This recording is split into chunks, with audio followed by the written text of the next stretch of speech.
Cordial saludo, mi nombre es Melanie Juliet Pérez Ibáñez, soy estudiante de tercer semestre de Filosofía en la UNAT. En esta ocasión les estaré presentando de manera muy breve todo lo que he desarrollado en mi clase de Filosofía Medieval. La Edad Media fue un periodo de transición, tanto de progreso como de retroceso.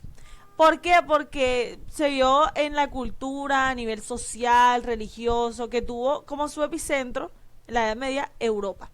Como todos sabemos, la Edad Media se conoce por sus guerras, por la peste, las persecuciones, la censura, pero eso no fue todo. El medioevo trajo consigo grandes avances, como por ejemplo la aparición de las universidades gracias al Alcuino de York, la invención de la imprenta, el descubrimiento del arsénico por San Alberto Magno, por lo cual debemos tratar de quitarnos ese estigma de que la Edad Media es inmediatamente oscuridad y retroceso intelectual. Todo lo contrario. Aunque no podemos tapar el sol con los dedos y ocultar todos sus defectos, hay que tener claro que más que un periodo histórico de oscuridad, fue un periodo de verdadera construcción intelectual, donde se pone en marcha las grandes preguntas sobre Dios, el ser humano, el conocimiento, y todos estos aportes trajeron consigo el humanismo, el renacimiento y el pensamiento crítico de la época moderna. Ahora, contexto histórico. De acuerdo a un contexto histórico general, la Edad Media abarcó los siglos IV y el siglo XV. ¿Por qué del cuarto? Porque era esencial que San Agustín hiciera parte de esta época. ¿Por qué? Porque él trae a colación temas como la relación de la fe y la razón, la introspección y la naturaleza del alma o el problema del mal. San Agustín tiene obras como Confesiones, Ciudad de Dios, entre otras que tratan todos estos temas. De la misma forma, la Edad Media comienza con la caída del Imperio Romano de Occidente, que al ser tan vasto fue muy difícil defenderlo. Muchos otros sucesos ocurrieron en la Edad Media, como por ejemplo la peste bubónica, que acabó con un tercio de la población europea, las cruzadas, que fueron campañas militares llevadas a cabo con el objetivo de recuperar la Tierra Santa del dominio musulmán, la Inquisición por parte de la Iglesia, es decir, la censura y el dominio por parte del poder eclesiástico. Otros acontecimientos fueron el surgimiento del Imperio Bizantino, que se consideraba a sí mismo la Nueva Roma. Por otro lado, la expansión del Islam, de la cual hablaremos más adelante.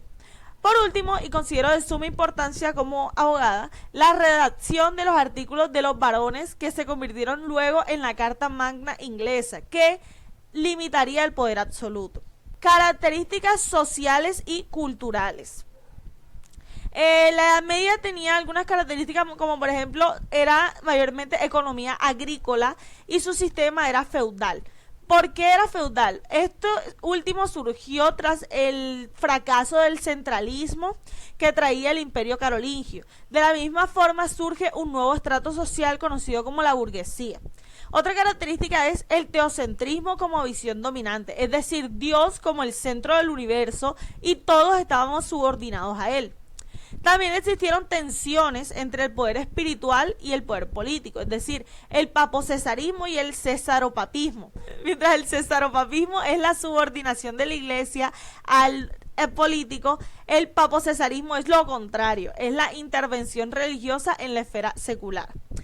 Otra característica eran las lenguas, fue el latín común, el surgimiento de las lenguas romances, y en la cultura la arquitectura gótica, los juglares, los trovadores, el sincretismo cultural, es decir, la combinación de tradiciones, creencias y prácticas culturales que se vieron en esta época.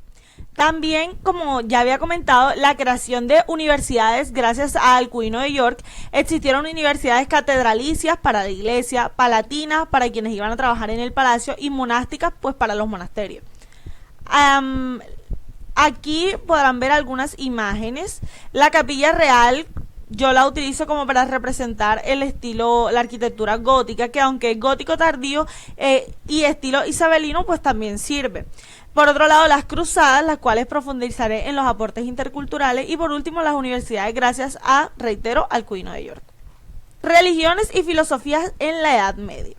Es importante mencionar que en la Edad Media el pensamiento filosófico se desarrolló dentro de tres grandes tradiciones religiosas: el cristianismo, el islam y el judaísmo. El cristianismo pues su fundador fue Jesucristo, el libro que se utilizó fue la Biblia y sus representantes fueron San Agustín y Santo Tomás de Aquino.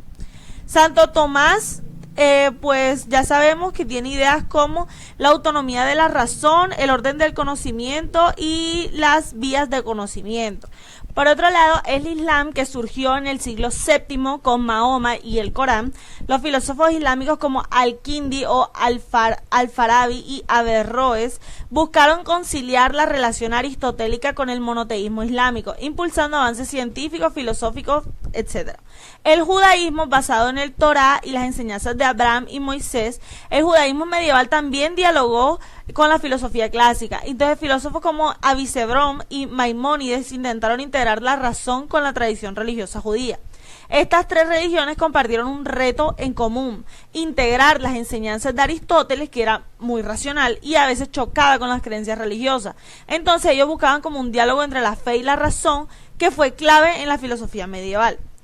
Podemos encontrar la división de la Edad Media.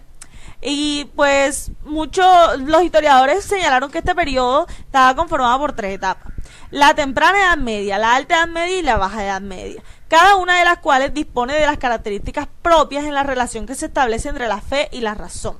Algunas características son: la temprana Edad Media tenía como por ejemplo que la filosofía estaba subordinada a la teología, San Agustín y la influencia del platonismo y el rechazo inicial del aristotelismo. Por otro lado, la alta Edad Media tuvo su apogeo filosófico en San Anselmo, en Pedro Abelardo, en Averroes, en Maimónides y en Santo Tomás de Aquino. Intentó conciliar la relación entre fe y razón. Por otro lado, Aristóteles como base del pensamiento de la escolástica. Y Santo Tomás relacionando la fe y la razón, diciendo que estas no se contradecían, sino que buscaban la misma verdad. La Baja Edad Media trajo pues la crisis social y religiosa, Guillermo de Ockham y la separación de la fe y la razón. Algunos aportes interculturales que me gustaría resaltar son dos polos opuestos. El primero, por un lado, está la Escuela de Toledo, que tenía características como que los cristianos, musulmanes y judíos trabajaban juntos, las traducciones y difusión de textos clásicos, y el símbolo, o sea, la Escuela de Toledo era un símbolo de convivencia y tolerancia en épocas de conflicto.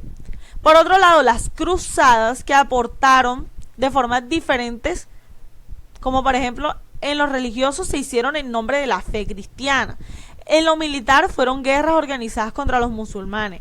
En lo cultural permitieron el intercambio entre Oriente y Occidente. Y políticas porque aumentaron el poder del Papa y cambiaron muchos reinos. Luego de todo esto, pues podrán ver unas imágenes.